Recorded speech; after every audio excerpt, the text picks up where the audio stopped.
Meltan, or Meltan, the most recent Pokemon leaked a while back, but likely not really. Supposed leaks are just another means of marketing these days. Everyone thought it was a leak and that they added it to Pokemon Go without a word. Like, they accidentally put it in there too early or something. But no! When the announcement trailer dropped, Professor Willow says, "We've already been getting reports all about it."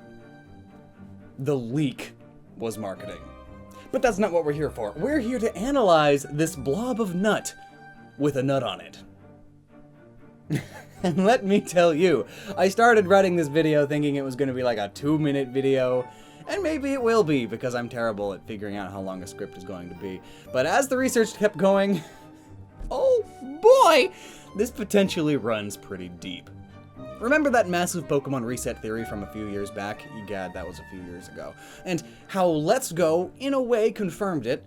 Well, at least most of it, obviously. Well, I think this new Pokemon may play a part as well. Seriously, it gets crazy deep! So in this video, there will be a bit of a theory about what the new plot of Pokemon Let's Go might be. I mean, this Pokemon is mythical after all, it having something to do with the Pokemon Let's Go story, or at least the anime that's going to eventually come from Let's Go, would be fine. It's super important to the lore. And even if it doesn't actually change the story in the games, it definitely will in the anime. Anyway, etymology, origin, inspiration, type explanation, and how it supports a classic Pokemon theory but also raises so many questions and possibly debunks another even more classic and quite popular Pokemon theory, and also how it may relate to the old alchemy theory. Let's go. So what is this little guy? An 8-inch tall steel type that appears to be a ball of metallic slime with a cord sticking out, and a hex nut head with an eye made out of a ball of some sort. If perhaps the nut were magnetized, it would be able to float this eye sphere in there. Magnets are crazy, and there are already plenty of Pokemon who can manipulate parts of themselves in similar ways with magneto powers. So, Meltan, or Meltan. Melt-tan. Melt, as in liquid metal. Metal is usually solid, so to get to this point it would have to be melted, obviously. Tan then has a few possibilities. One is that it may come from the Japanese honorific title, Tan. After all, this Pokemon's name is the same in almost every language. Meltan. Tan is a variant of Chan, or Chan, which comes from San, and Chan is usually used to refer to children, female family members, close friends, and lovers. It came from a sort of baby talk. You know when we sort of talk like this in English, you know? But in Japanese, rather than making R's and L's, W's, they change the SH sounds into CH sounds, which is pretty interesting. Think, instead of saying shisha, they say chicha. Baby talk. San to chan. Oh, language history is so cool. But over time, of course, because chan became the norm, Tan eventually arose as the even more baby talk, so to speak. But it can also refer to a cute, often female character that is the embodiment of something. You've probably heard of console tons on the internet, Japanese personifications of game consoles, or at least Japanese styled. Another possibility for Tan or Tan may come from tandem. When something is in tandem, it's typically two things working together, one in front of or on top of the other. Liquid metal and a hex nut. Notably, mercury is a metal that's liquid at room temperature, and it loves to amalgamate or work in tandem with other metals. But mercury is only one possibility. The deepest and all-around coolest possibility will lead us into conspiracy theory mode a bit, so I apologize in advance if I start kinda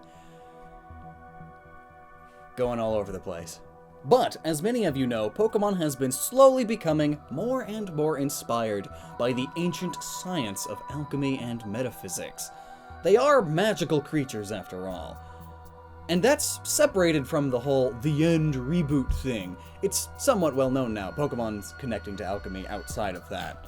Anyway, before the disclaimers get too big, Ultan from Meltan may come from coltan, a metallic ore which is used to make tantalum, which may also be where tan comes from. Tantalum is a metal I had never heard of until doing this research, but apparently it's on the periodic table. Apparently I never memorized it. Tantalum has a variety of uses. Its main use is in capacitors for electronics, such as mobile phones, game consoles, and computers. etc., etc.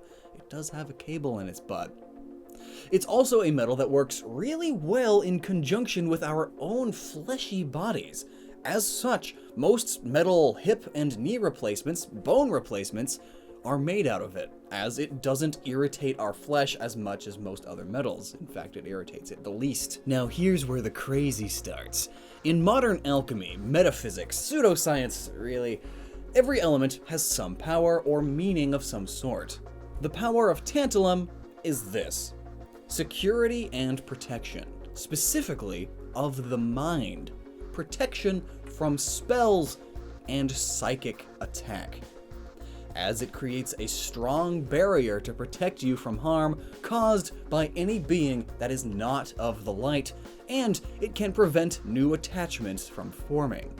Interesting. So if in Generation 8, because Pokemon Let's Go doesn't have abilities, they gave Meltan a new ability that grants extra defense or even immunity from psychic, then yes, tantalum inspiration confirmed. But here's another fun bit. So Meltan is the only Pokemon to have been revealed in Pokemon Go, which obviously has a direct relationship with Pokemon Let's Go. The reveal trailer even further emphasized that by having Professor Oak in the Let's Go style talking with Professor Willow in the Go style. And considering Oak knew what Meltan was, I've got a feeling this little guy is going to have something to do with the story, or at the very least, something to do with the lore. After all, Game Freak and Nintendo did make a big deal about the supposed all-new Pokemon that's exclusive in Let's Go. Not exclusive, why did I say that? I just meant it's being revealed in Let's Go, and then it's... But note, it's still a Gen 7 Pokemon. A lot of people are saying it's Gen 8. It's not. Stop being stupid. Look it up. Google's amazing. Now consider this. The official appearance of Meltan happened almost at the same time as Mewtwo becoming available in Pokemon Go for the first time outside of EX raids. Mewtwo, the all-powerful man-made psychic-type Pokemon with the highest psychic ability out of all Pokemon. It has the best stats of special attack, which is psychic. Being a recently made clone of Mew, one of Arceus' first creations and ancestor to all Pokemon on Earth, this much brand new psychic power all in one place would disturb some sort of natural balance for sure. And Meltan's possible inspiration being 100% about protection from psychic powers, it would be perfect for bringing back balance. Hence why it's appearing around the same time Mewtwo's appearing. Commonly.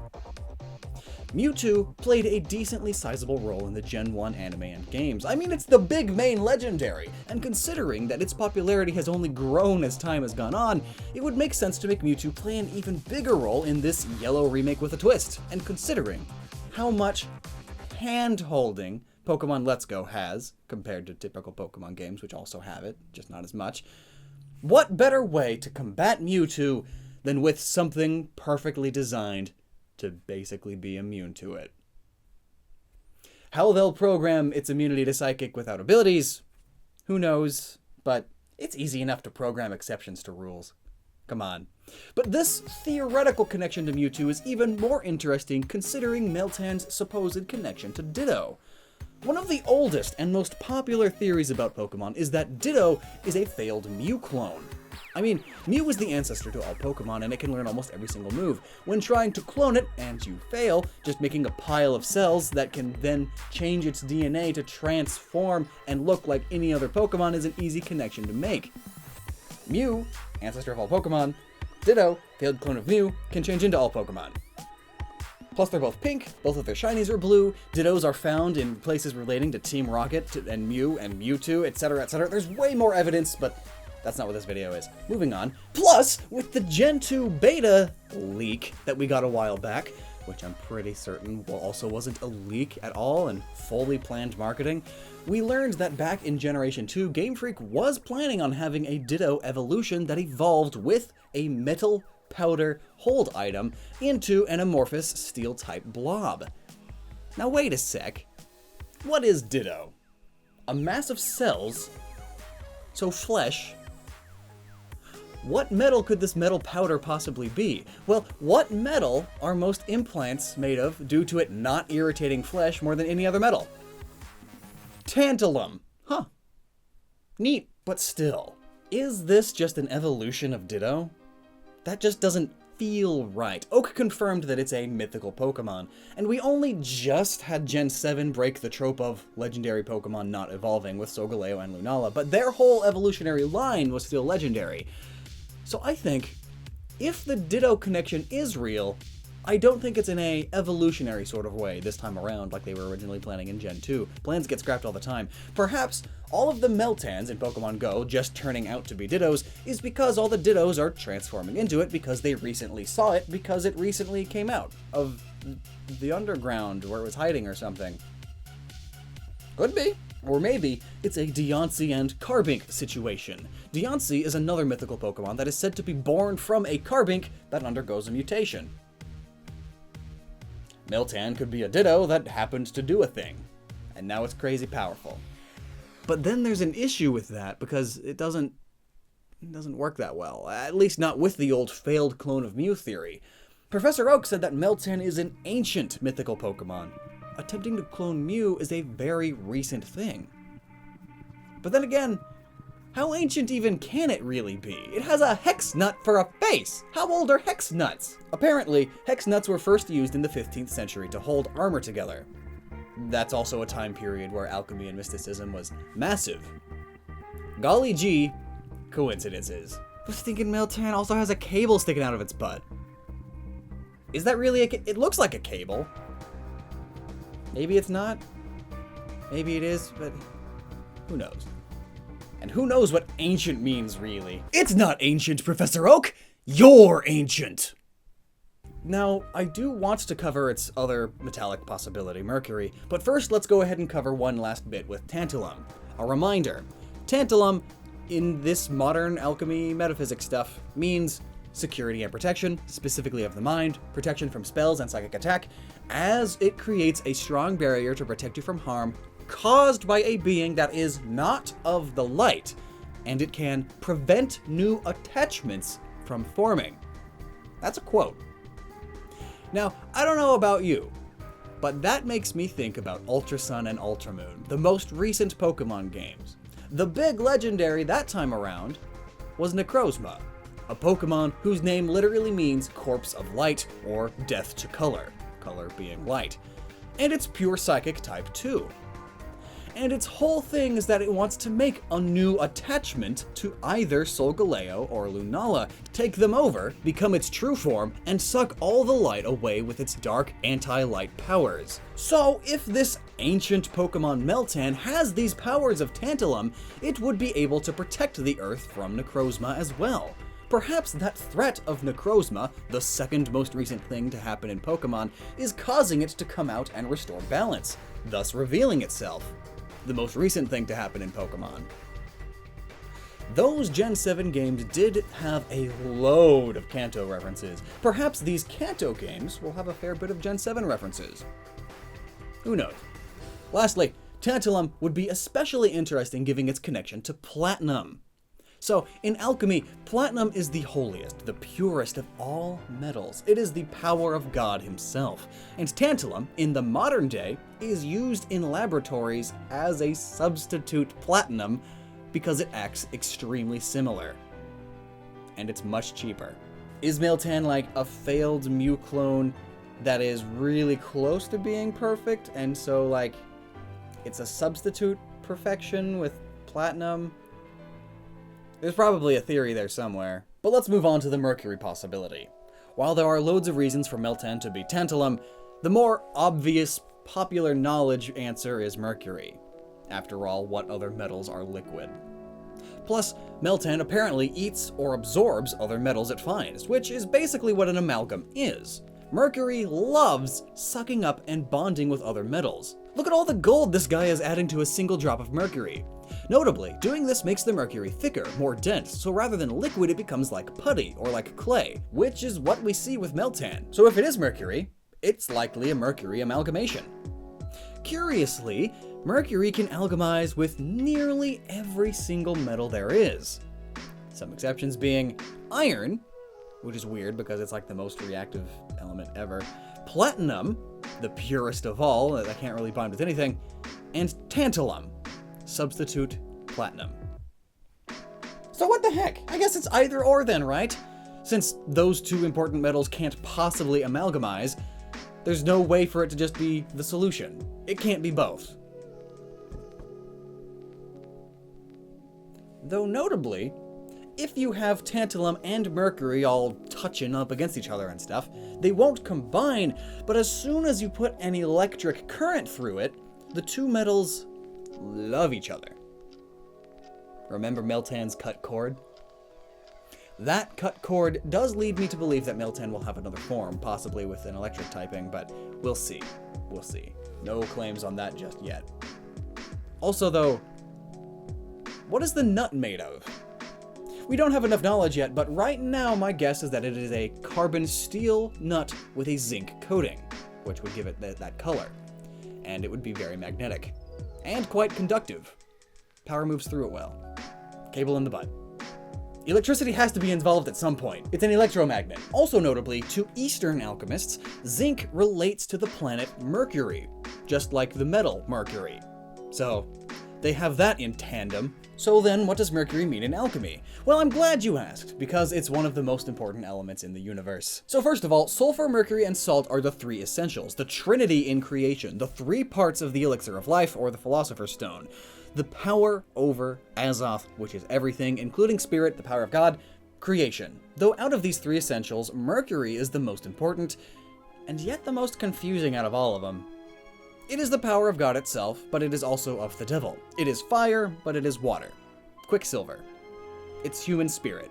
But more specifically, Mercury came to become a physical symbol for Azoth, a power that would grant eternal life through the elixir of life, which cures all diseases and ailments, including old age. It is the ultimate physical protection. Cure all your diseases, no more aging, your body will be perfectly awesome. It's kind of like the protection that tantalum grants from psychic and spiritual attacks. But it's for the body rather than the mind or soul, which are the three parts of life in alchemy: mind, body, and soul. I know they said one new Pokemon for Let's Go, but what is a nut without its bolt? And then typically you would also see a washer in there. That's three: body, mind, and soul. Maybe Meltan is two of them because it's working in tandem. Perhaps Meltan is a tease for Gen 8, where it may have a partner Pokemon or two that it connects with on many levels. Physically, with the nut, bolt, and washer, or just a nut and bolt, and spiritually or mentally through amalgamation around its cabling that gets a current passed through it. It's possible, but that would be a lot to ask of Game Freak, because we're talking about Game Freak here. And considering that, the inspiration is probably it's a blob of mercury with a nut on it. But hey, I hope you liked all this crazy speculation about a Pokemon we know barely anything about. As more info comes out, I'll let you know more possible theory stuff, because this kind of thing is super fun. I love it. So subscribe and bellify me. Also, I've got socials, links down below. I've got merch, links down below. Thanks for watching, and until next time, you never stop using your noggin.